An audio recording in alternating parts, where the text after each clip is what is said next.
bienvenue pour cette deuxième journée annuelle de la filière. Cette matinée donc, est consacrée au réseau Atrésie des webinaires et cholestase génétique. On a un programme qui est un petit peu chargé. Dans un premier temps, dans cette première partie que je vais ouvrir, on va discuter, comme on l'a fait d'ailleurs les années précédentes, du plan France Médecine Génomique 2025. Donc 2025, c'est l'année prochaine. Donc il est un petit peu l'heure d'envisager le bilan de ce plan. Et donc avec Hans Sproul et John Rendu, on a préparé, et les collègues, vous allez voir un petit peu la liste des collègues, le bilan de ces 4 années d'exercice du plan France Médecine Génomique 2020-2025. Donc je vais passer très brièvement sur le contexte parce que ça fait 4 ans qu'à chaque demi-journée à VBCG, on fait le point sur cette activité. Donc maintenant, vous êtes tout à fait familiarisés avec la préindication fil-foie, pathologie sévère du foie, révélation pédiatrique, qu'on avait volontairement intitulée de manière assez vague, de telle sorte à ce que à la fois les 3 réseaux puissent être couverts d'une part et qu'à la fois les patients, aussi bien enfants qu'adultes, puissent être intégrés dans cette préindication. Donc avec une organisation, comme vous savez, nord-sud, donc un clinicien référent, des cliniciens référents pour chaque région et un biologiste interprétateur pour chaque région. Le point important, c'est que quand on avait présenté ce projet, on avait annoncé, on était assez ambitieux, on annonçait 50 cas index par an à étudier. On peut accéder donc au génome soit après avoir effectué un panel, soit d'emblée dans certaines circonstances, et ces circonstances étant soit une maladie, une situation clinique grave qui implique une réponse rapide, soit bien sûr un panel négatif, et sinon on peut aller d'emblée au panel si on est dans un contexte, merci beaucoup, dans un contexte clinique qui suggère une grande hétérogénéité sous-jacente, et donc plutôt que de multiplier les panels, on a la possibilité d'aller d'emblée au whole genome sequencing. Très brièvement, les points clés, c'est la RCP d'entrée qui doit valider l'indication de whole genome sequencing. Ensuite, les prélèvements partent sur des plateformes de séquençage au nord et au sud. Les séquençages sont mis à disposition des biologistes interprétateurs qui peuvent solliciter des biologistes experts hors fil-foie si nécessaire. Il y a une étape intermédiaire qui sont ces réunions d'interprétation clinico-biologique où on remet les phénotypes et les données génétiques côte à côte pour voir s'il y a une adéquation, et ça permet ensuite en RCP de sortie de valider les résultats, et ce qui permet au biologiste de faire son compte-rendu. Donc ça, c'est le contexte général. Pour ces RCP d'entrée et de sortie, des équipes multidisciplinaires, des cliniciens, des généticiens et différents experts qui sont sollicités. On a organisé ces réunions à raison de 5 par an, et je remercie vivement Axel Cabriol, qui est l'assistante médico-administrative du centre de référence AVBCG, qui organise tout ça de manière très rigoureuse et qui nous aide beaucoup. Et tout ça se fait sur la plateforme Rofim, comme on l'a déjà dit hier.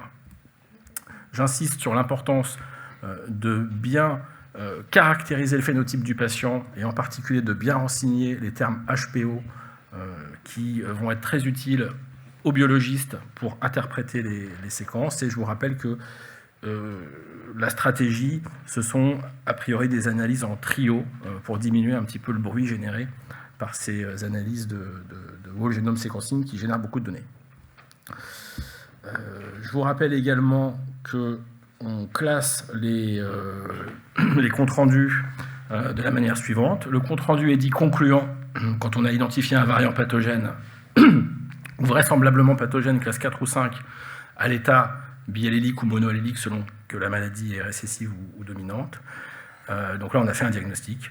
Le compte-rendu est non conclusif avec VSI d'intérêt quand on identifie un variant de classe 3, mais pour lequel, donc de signification indéterminée, mais pour lequel il y a une adéquation potentielle avec le diagnostic. Donc en fait, pour le biologiste, on n'est pas complètement concluant, mais pour le clinicien, on est souvent content de ce que les biologistes nous apportent, et on peut considérer qu'on n'est pas loin du diagnostic. Et puis il y a les comptes rendus non conclusifs.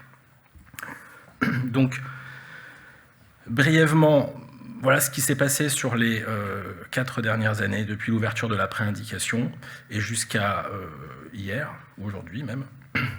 Donc, on a discuté 94 dossiers en RCP d'entrée, ce qui concernait 103 patients, parce que parfois il y a des fratries. On a validé l'indication de whole genome sequencing pour 85 de ces 94 dossiers. Vous avez la liste des préindications retenues. Et donc, en première attention, le plus souvent, ce sont les maladies chroniques cholestatiques, mais vous voyez qu'il y a aussi des situations d'hypertension portale non cirrhotique ou des insuffisances hépatiques, en particulier aiguës, et puis des cas particuliers.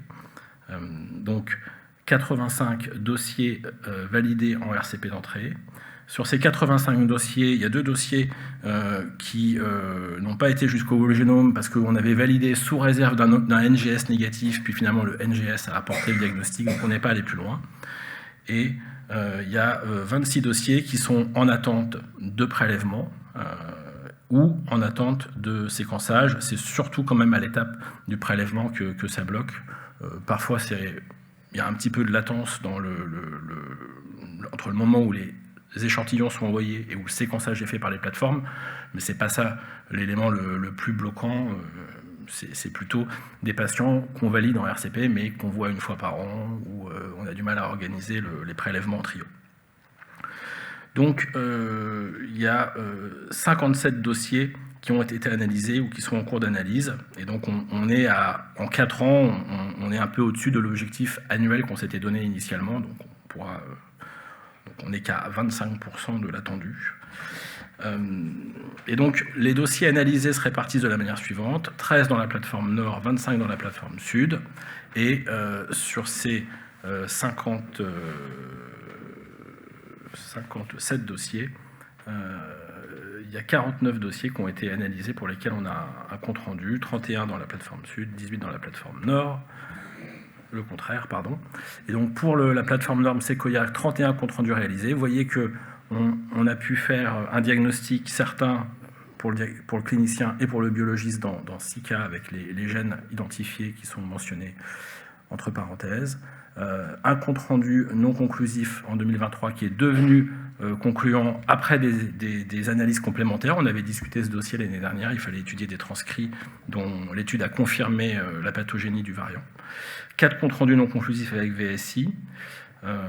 Et pour le Sud, 3 diagnostics avec des comptes rendus concluants et 2 comptes rendus non conclusifs avec VSI d'intérêt. Et on va voir juste après 2 exemples de diagnostics effectués. Donc finalement, on a un rendement diagnostique sur ces 49 dossiers de 10 comptes rendus concluants et 6 non conclusifs avec VSI de classe 3, ce qui fait quand même un rendement de 32,6%, ce qui est pas mal. Alors bien sûr, on avait des dossiers qui étaient en attente avec des suspicions de maladies génétiques sous-jacentes assez forte, et donc on est probablement au-dessus du rendement qu'on aura en routine, mais je trouve que c'est un résultat très, très encourageant. Et donc juste pour finir, les principales difficultés qu'on a rencontrées et qui peuvent expliquer le fait que le nombre de patients finalement présentés en RCP est inférieur à ce qu'on avait attendu. Alors peut-être on a été un petit peu ambitieux au départ, mais pas que. Comme vous le savez, on a mis un petit peu de temps à mettre en charge ce process, un des éléments de blocage, c'est qu'il faut présenter le dossier en RCP, donc quand même en amont faire une synthèse de son dossier, préparer ses 4 diapos, même si ça ne prend pas beaucoup de temps. On sait tous que c'est parfois un point de blocage où on se dit je le ferai la prochaine fois, puis la date de la réunion arrive et puis finalement c'est trop tard, et voilà. Il y a aussi la latence entre la validation en RCP et le prélèvement du patient, parce qu'il suffit que, par exemple, il y a eu quand même le Covid qui n'a pas facilité les passages à l'hôpital pendant cette période. Et donc, il y a des patients pour lesquels le prélèvement ne s'organise pas de manière aussi simple. Et il suffit de rater une occurrence pour que finalement on fasse le prélèvement que 2 ans plus tard. À cet égard, quand même, il y a les assistants de prescription de PFMG qui sont déployés normalement dans tous les centres et sur lesquels vous pouvez vous appuyer pour organiser ces prélèvements. Donc c'est très, je dirais, hôpital et université dépendant, mais quand même, globalement, ça marche très bien. Et puis, juste, je vous rappelle que les résultats de ces analyses ne sont visibles par le prescripteur, et par le prescripteur seulement, et sur la plateforme de splice de séquençage, donc il ne faut pas attendre un courrier, il faut les regarder, ou sinon contacter la biologiste ou le biologiste pour discuter avec lui de la mise à disposition de ces résultats.